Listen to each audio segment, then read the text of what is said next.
The Thunder dominated Dallas in Game 1 with an extreme game plan designed to take away Luka Doncic and disrupt the formidable Mavs offense.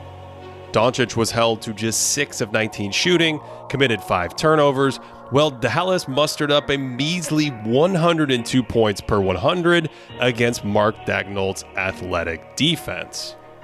The game plan is simple. The Thunder are basically ignoring Dallas's role players and daring them to shoot open threes. Here's the first play of the game.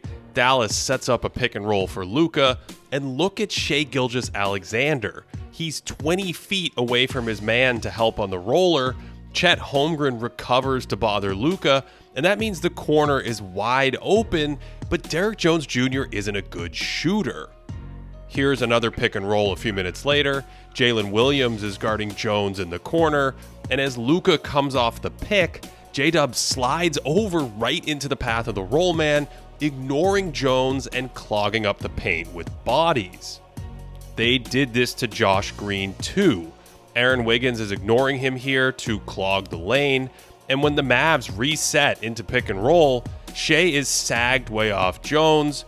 He tells Wiggins to clog up the strong side, and so there's an extra body helping on the roller, and there's an extra body helping on Luka's drive, and they concede the 3 in the corner to Green. This time Kyrie is running the offense and PJ Washington's in one corner, so Shai is slid over to the block, ready to help in the lane.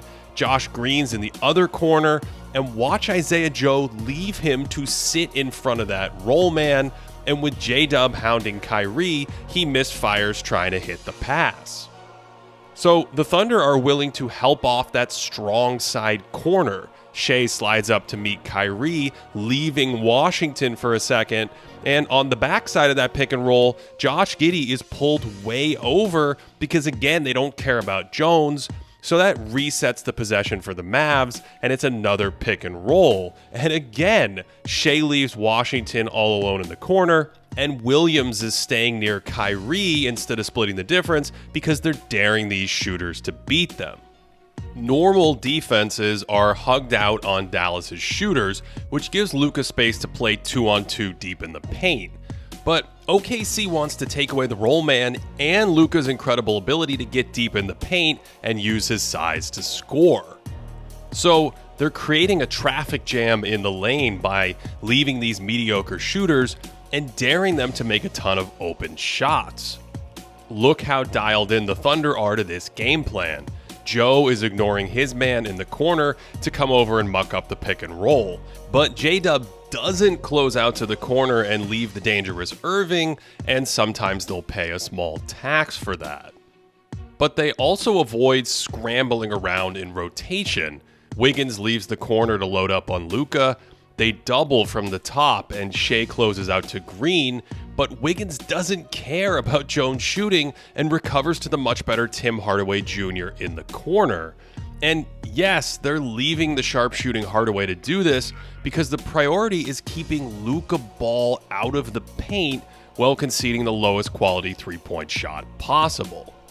Dort is on Hardaway this time, gives him the full Tony Allen treatment, and there are 5 Thunder in a phone booth here around Doncic, and Dort actually sneak attacks for a foul. Sometimes you sneak attacking so good, you not even know you sneak attacking. This one's even better though, with Lou trailing the play, and Dort leaves Green to come over and save a total breakdown, and they're left with another 3 from up top. And the thing is, Luka doesn't want to hit these threes every time. They leave Hardaway Jr. in the corner, and Doncic fakes pulling it back to try and open a driving window, and it's a reach-in foul. And this time Hardaway's on the wing. Cason Wallace slides like 15 feet over right into Luka's path, and instead of passing it, he tries to slip by Wallace, but it's a floater off the wrong leg from 10 feet, and that leaves Luka and Gafford under the rim. So the Thunder can break out in transition the other way with a 4-on-3, and Big Chet can do that. By the second quarter, Luka's probably tired of seeing this defense, so with Wiggins sitting in the paint, Doncic looks to the corner to fake him out, only to snap it back to Gafford. But Aaron isn't going to sell out to Green like that, and Shea ends up blocking this from behind. And by the fourth quarter, Hardaway needed a GPS signal for someone to find him. Luka forces it to Gafford, but Wiggins breaks it up. And now the Mavs are all mismatched getting back on defense in transition. So Luka ends up on Chet, and you don't want to leave him open for three. The Thunder are at their best when they're turning teams over and then turning that defense into offense in transition. And their activity and speed started to take its toll during the game, with Shea using those long arms to poke it away, and then Williams just leaving Doncic in the dust as he streaked in for free throws. And this is an out-of-bounds play designed for Gafford to slip backdoor on Chet, but the pass is a little short, and Joe makes a heads-up read to break it up, and that releases the Hounds again on the break, and Shea can slither in for the finish. Dort was his usual pesky self throughout the night guarding the point of attack, and this is a bit lazy from Irving, with the torture chamber denying the pass and nabbing the steal, although Kyrie hustles back well to save the layup.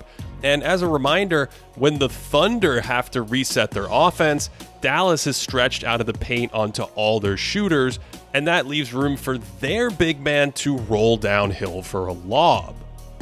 Chet also plays a big factor clogging up the paint on defense and taking away Dallas's preferred attacking style.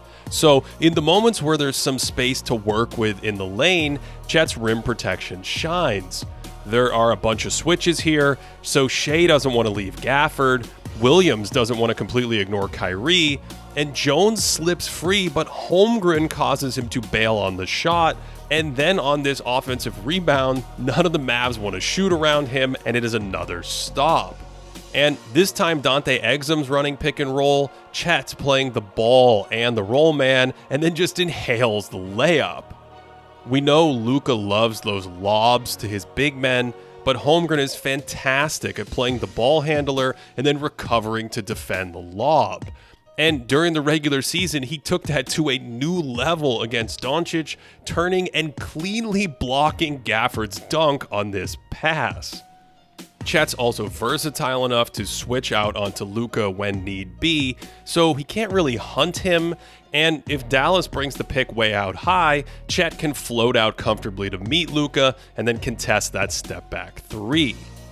There's one more subtle component to OKC's strategy here. Doncic doesn't really pull up off the dribble, moving downhill into a shooting pocket. He will pull these occasionally, but he rarely shoots it moving with a lot of speed like other prolific off-the-dribble shooters.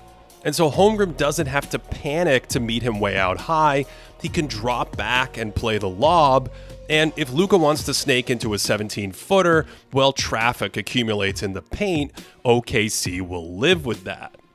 It will be interesting to see how Dallas tries to adjust to make things easier for Doncic, because their role players are going to have to take and make a ton of threes right now to punish this coverage, or they're going to have to find offense outside of this traditional Luka spread pick and roll. Either way, this was an excellent opening salvo from Coach of the Year Mark Daigneault, and it has the young Oklahoma City Thunder one game closer to the Western Conference Finals.